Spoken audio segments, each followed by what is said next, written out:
अच्छा जी, हम रेशोस को ना कैलकुलेट करते हैं ज़रा इसके ऊपर। अब दोबारा से सर, ज़रा दोबारा तो थोड़ी मेहनत होगी, मगर ये है कि सही काम करना चाहिए, गलत हो गया ये। तो अब देख लें सर, एग्जाम में कभी आप अगर गलती कर देंगे तो आपको बहुत सारी चीज़ें जो हैं वो दोबारा से रिकैलकुलेट करनी पड़ जाएंगी। आ जाते हैं सर, सबसे पहले क्वेश्चन में सबसे पहले ग्रॉस ग्रॉस प्रॉफिट मार्जिन मांग रहा है। तो हम सबसे पहले सर कॉग्स कैलकुलेट करेंगे।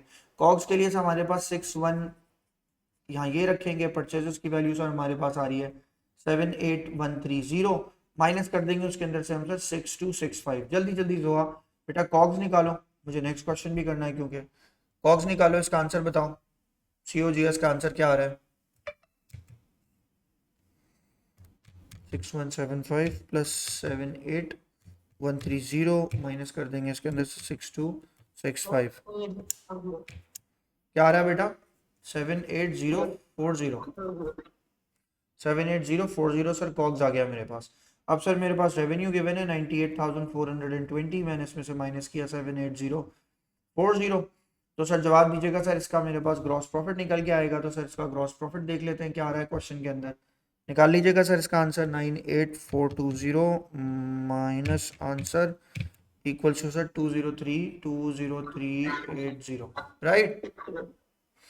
सर यहाँ तक इसका आंसर आ गया। अब सर उसके बाद आपको प्रॉफिट फॉर द ईयर भी निकालना है, तो मैंने यहाँ लिखा sir profit for the year भी निकाल लेते हैं क्योंकि आगे फॉर्मूले में यूज होगा। तो ग्रॉस प्रॉफिट जो आपके पास गिवन है 203 20380, इसमें से आप माइनस कर दें सर एक्सपेंसेस की वैल्यू आपके पास गिवन है 11325। तो 11325 सर मैंने माइनस कर दिया, आंसर आ गया आपके पास सर इसका 9055। सर यहाँ तक मैंने काम कर लिया। अब ग्रॉस प्रॉफिट निकालते हैं सर, ग्रॉस प्रॉफिट मार्जिन। तो gross profit sir gross margin निकालते हैं। तो हमारे पास सर जो कॉक्स की वैल्यू गिवन है वो गिवन है हमारे पास जीपी, अपॉन कर देंगे सर आप इसके अंदर सेल्स, मल्टीप्लाई कर देंगे सर आप इसको 100 से। ग्रॉस प्रॉफिट आ रहा है सर हमारे पास 20380, डिवाइड कर देंगे सर आप इसको, डिवाइडेड बाय आप इसको कर देंगे सर आपके पास जो रेवेन्यू है, रेवेन्यू की वैल्यू आपके पास गिवन है सर क्वेश्चन के अंदर 98420 मल्टीप्लाई पे सर आप इसको कर देंगे 100। आंसर निकाल लीजिए sir 20380 divided by 98420 multiply by 100 and your answer is, answer क्या आ रहा है बॉस आप सबका? 20.71। आंसर आ गया सर 20.71%। Very good. सर उसके बाद प्रॉफिट मार्जिन निकालेंगे। प्रॉफिट की वैल्यू आपके पास आ रही है सर 9055। तो प्रॉफिट के लिए सर आपको यहाँ पे फॉर्मूला लिखना पड़ेगा सर इसके अंदर, profit for the year upon, profit for the year upon क्या लिखेंगे सर आप इसके अंदर आके सेल्स, मल्टीप्लाई कर देंगे सर आप इसको 100। तो sir profit for the year की वैल्यू आपके पास क्वेश्चन में गिवन है 9055 और आप इसको डिवाइडेड बाय कर देंगे सर सेल से 98420 से। आंसर निकाल लीजिएगा सर इसका मल्टीप्लाई बाय 100 करके। What is the answer? 9.2। इसका आंसर आ गया सर आपके पास 9.2%। सही है ना? अभी आंसर सही है, सारे एक्यूरेट है। डन है। उसके बाद आ जाते हैं कैपिटल एम्प्लॉयड पे। कैपिटल एम्प्लॉयड पे जैसे मैंने आपसे कहा आपके पास सर 990 होगा, तो आप यहाँ फिलहाल लिखेंगे आगे formula, profit for the year divided by non current liability plus equity, ये इसका फॉर्मूला है। मगर चूंकि हमारे पास क्वेश्चन में नॉन करंट लाइबिलिटी गिवन नहीं है, तो सर हम यहाँ के लाइन ड्रॉ करेंगे। हम लिखेंगे profit for the year is 9055, divide कर दूंगा सर मैं इसको। जब मैं इसको डिवाइड करूंगा तो मेरे डिवीजन में जो वैल्यू आएगी वो कैपिटल की आएगी 1,25,000। यहाँ लिखूंगा सर मैं आके 1,25,000 और मल्टीप्लाई पे कर दूंगा 100। सर आंसर निकाल लीजिएगा इसका 9055 डिवाइडेड बाई 1,25,000 और multiply by 100। So your answer is 7.24। 7.244 पूरे लिख देता हूँ, दो ही डिजिट्स हैं इसके अंदर, राइट। उसके बाद रेट ऑफ इन्वेंट्री टर्नओवर की बात करेंगे। रेट ऑफ इन्वेंट्री टर्नओवर के लिए गलती नहीं थी, बेसिकली गलती ग्रॉस प्रॉफिट वाले मार्जिन में थी।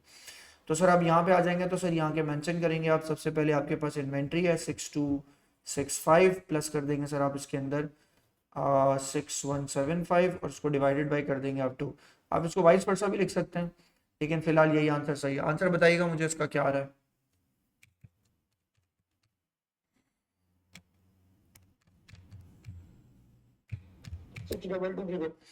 तो इसका आंसर आ गया आपके पास 6220। अब 6220 जो आंसर है इसको आप कॉग से डिवाइड कर देंगे सर। तो फॉर्मूला लिखेंगे यहाँ पे COGS divided by average stock. फिर इसका फॉर्मूला लिखेंगे यहाँ पे कॉक्स की वैल्यू आएगी 6220 डिवाइडेड बाय एवरेज स्टॉक आपका आएगा सर 6220। कॉक्स आपने निकाला था सर ऊपर 78040 सर आंसर निकालिएगा इसका।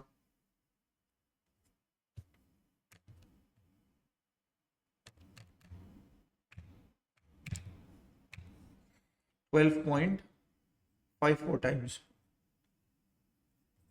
सही है आंसर। सारे जोहा आंसर बेटा ठीक है। डन है sir. Liquid test ratio check करना है सर। मैंने आपको बताया सर आप इसके अंदर क्या करते हैं, आपके पास जो करंट एसेट्स होता है उसमें से आप इन्वेंट्री को भी माइनस करते हैं, उसमें से आप प्रीपेड को भी माइनस करते हैं, और फिर सर आप उसको डिवाइडेड बाय क्या कर देते हैं, करंट लाइबिलिटी। तो सर करंट एसेट्स आपके पास क्वेश्चन में सिर्फ एक ही गिवन है, रिसीवल्स है नहीं, तो मैं रिसीवल्स को यूज़ कर लेता 992 डिवाइडेड बाय करंट लाइबिलिटी आपके पास 4880 है। तो मैंने यहाँ लिखा सर 992 डिवाइडेड बाय 4880, यहाँ के मेंशन करूंगा सर मैं इसके अंदर 4880। सर आंसर निकाल लीजिएगा इसका 992 divided by 4880।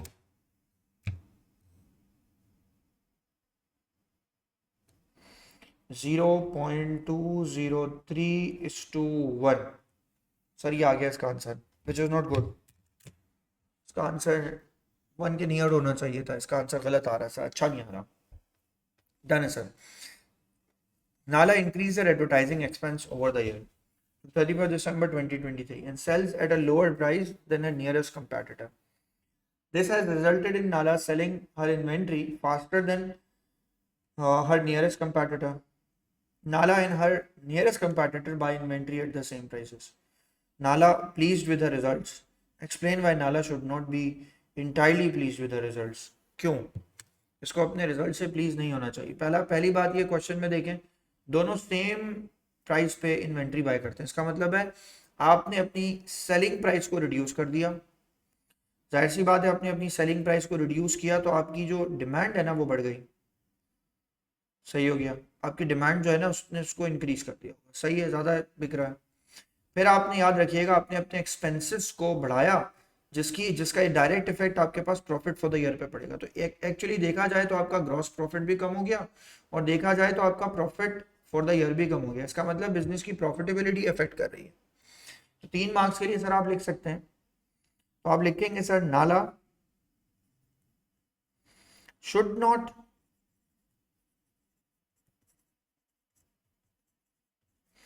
entirely pleased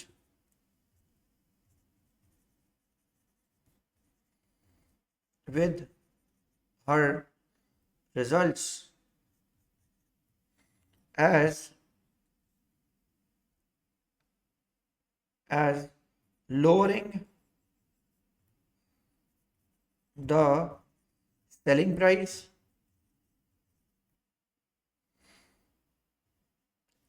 may have increased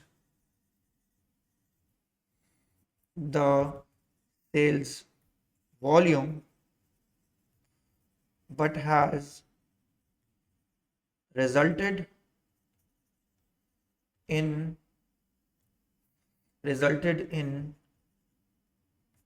low या lesser या डिक्रीज वर्ड सही है यूज कर लो, डिक्रीज्ड जीपी मार्जिन, इससे आपका जीपी मार्जिन रिड्यूस हुआ, which has reduced the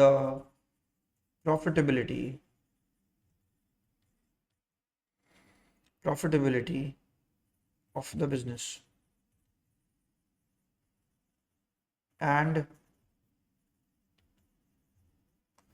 increase in expenses has also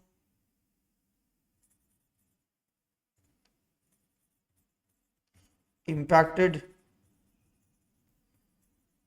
negatively on business profitability। बस sir काफ़ी है इतना, 3 मार्क्स के लिए बहुत है, हमने बहुत सारे पॉइंट्स लिख दिए एक साथ। तो लिखा हुआ Nala is planning to expand her business and to take out the bank loan to finance the expansion. The loan would be repayable after 5 years। Loan लेना चाह रही है वो, लोन लेके जो है ना वो अपने बिजनेस को एक्सपेंड करना चाह रही है। एडवाइस नाला weather she should obtain a bank loan to expand the business. Justify your answer by providing 2 points, 2 points in favor and 2 points in against by obtaining a bank loan। Bank loan के लिए 2 points for and 2 points against. जवाब दें, bank loan लेके business expand करना अच्छी बात है बुरी बात है? क्वेश्चन में लिखा हुआ है रबिया।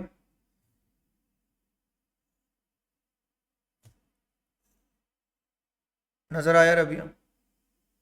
क्वेश्चन में लिखा हुआ, मैंने क्वेश्चन को देख के रीड किया है। अच्छा मुझे एक बात बताओ, अब मुझे यहाँ बताओ सारे में मैं इसके अंदर कैसे फंक्शन लिखूं, क्या करूं?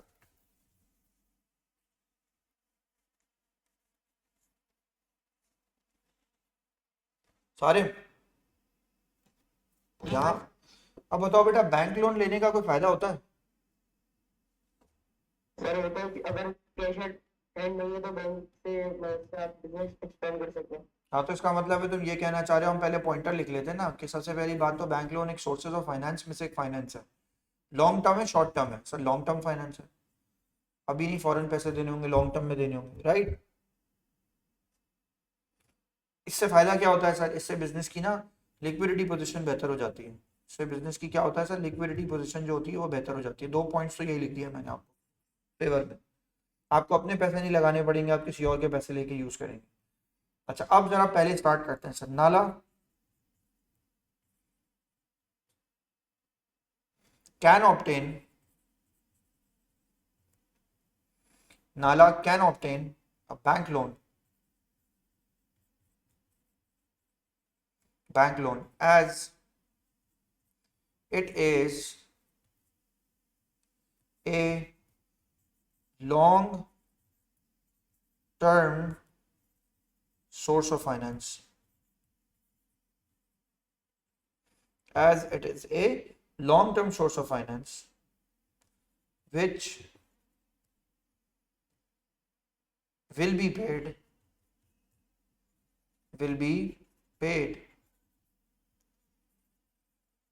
over the years।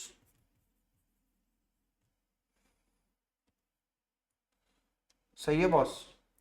And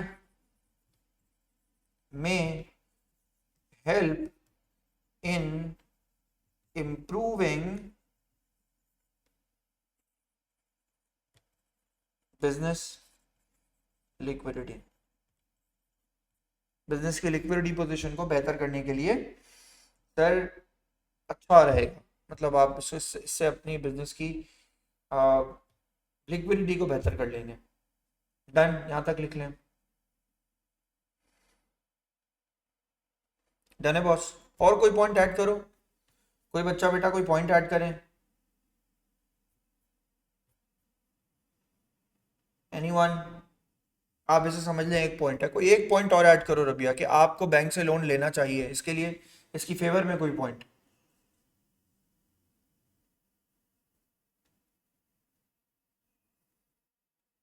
Rabia बोलो कोई एक पॉइंट कि बैंक से लोन लेने के लिए कोई बात करें। इसका मतलब ये एक एक बैंक लोन लेने का एक फायदा ये भी है, देखना, bank loan will eventually B paid off and the ownership will be retained by नाला। अगर किसी को पार्टनरशिप में उतार ले आप, किसी से पैसे लेके ले आए आप, तो उसको आपको ओनरशिप देनी पड़ेगी, यहाँ आपकी ओनरशिप नहीं जाती, आप लोन वापस कर देंगे, आपका चैप्टर क्लोज हो जाएगा। और ये बात समझो, दूसरा पॉइंट ये इसकी फेवर ही है कि आपने लोन लेके काम किया, आपने लोन अगर वापस कर दिया तो बिजनेस आपका अपना है। सारे कैपिटल तो नहीं हो सकता ना बेटा, लोन ले रहे हो तो कैपिटल से तो इसका कोई कनेक्शन नहीं है। Trade payables can be reduce, trade payable से भी इसका कोई ताल्लुक नहीं है, तो वो तो ट्रेड पेबल्स तो हमारे क्रेडिट सप्लायर्स होते हैं, उनसे हमारा कोई कनेक्शन नहीं है इसमें। और बोलो बोलो कोई। सर मैंने 3 लिख दिया ये सर, लेकिन अब इसकी अगेंस्ट में बात करूँ मैं। आप अगेंस्ट में अगर जब बात करेंगे तो आप लिखेंगे sir how ever loan will be repaid even if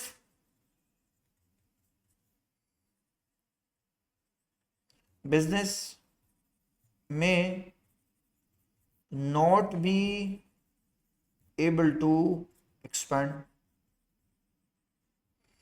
and interest expense will also be incurred, and interest expense will also be incurred. Loan will have an interest expense, and if the expense increases, and will also be incurred and will affect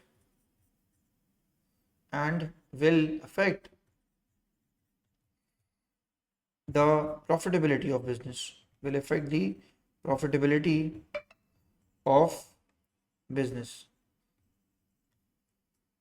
आगे ये भी लिख सकते हैं, as Nala is a sole trader,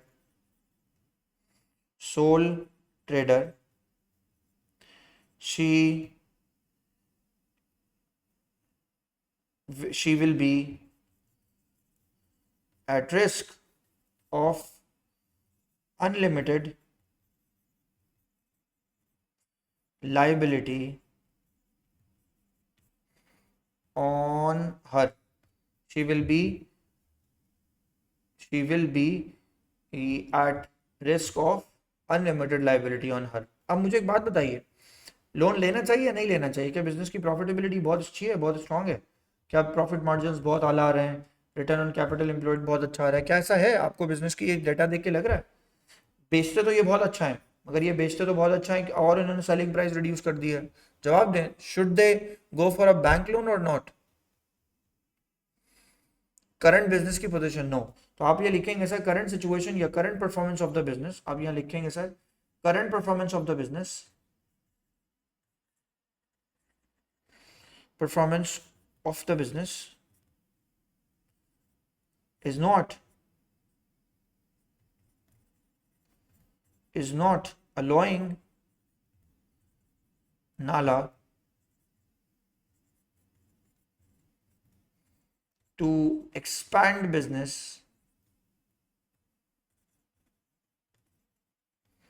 by taking bank loan. वैसे भी bank loan देगा नहीं वो सर, आपको कैसे पता वो बैंक लोन नहीं देगा? जो लिक्विडिटी रेशो है वो खराब है बिजनेस का।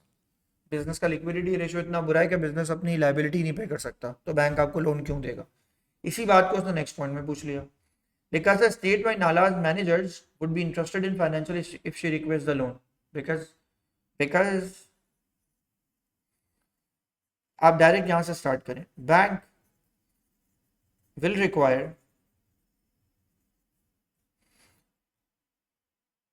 her SOFP, her statement of financial position, her पूरा लिख दो, her financial statement,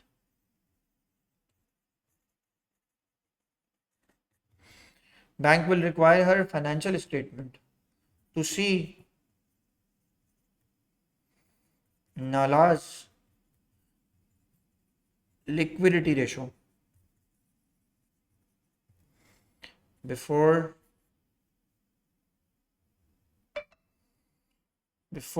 providing loan to Nala.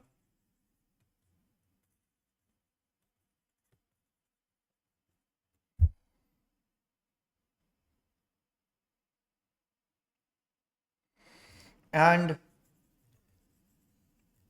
may also be interested in few profitability ratios as well.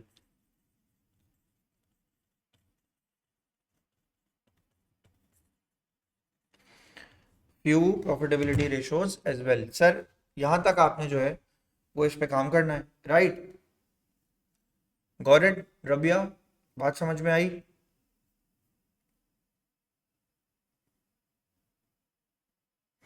अच्छा जी, मैं अब थोड़ा सा टाइम थोड़ा सा शॉर्ट है, मैं आपको फिर कल की क्लास लेता हूँ एक और, फिर मैं आपको एक और रेशोज का क्वेश्चन करा दूंगा, तो आपके रेशोज के क्वेश्चंस हो जाएंगे ये। मैं चाह रहा हूँ कि मैं आपको जो थ्योरी लिख रहा हूँ, क्योंकि थ्योरी रिपीट होगी हर क्वेश्चन में, तो आपको कम से कम थ्योरी लिखने का आइडिया हो। तो मैं ये क्लास अभी फ़ौरन से अपलोड कर रहा हूँ। नेक्स्ट मैं रबिया के कहने पे मिड ईयर के पेपर में जो मॉक के पेपर में जो क्वेश्चन आया है वही मैं कल करा दूंगा, ठीक है। Explain part B again. B,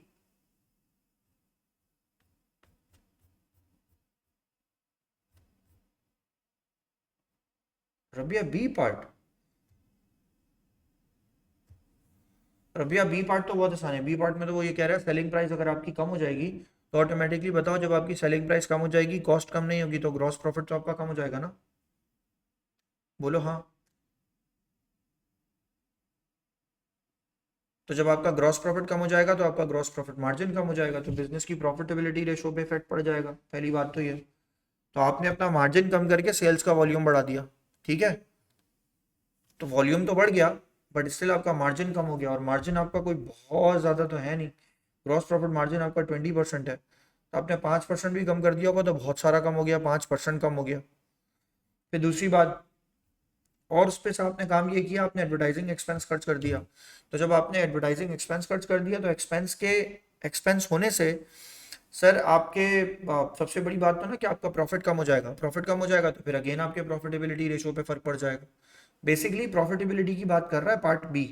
part C purely बात कर रहा है लिक्विडिटी की, और पार्ट डी जो है वो फिर बात कर रहा है दोनों को कंबाइन करके कि बैंक आपको क्यों लोन देगा। और ये बात समझ में रही है। डन। चलें जी, नेक्स्ट क्लास में मिलते हैं इसके बाद। और आपकी अब क्लास जो है वो कल मैं किसी दोपहर के टाइम पे लूंगा, तो फिर वहां से आपको सर मैं एक और क्वेश्चन करा दूंगा इसका, तो आपको और अच्छा बात समझ में आ जाएगी। नेक्स्ट क्लास में मिलते हैं सर, अल्लाह हाफिज।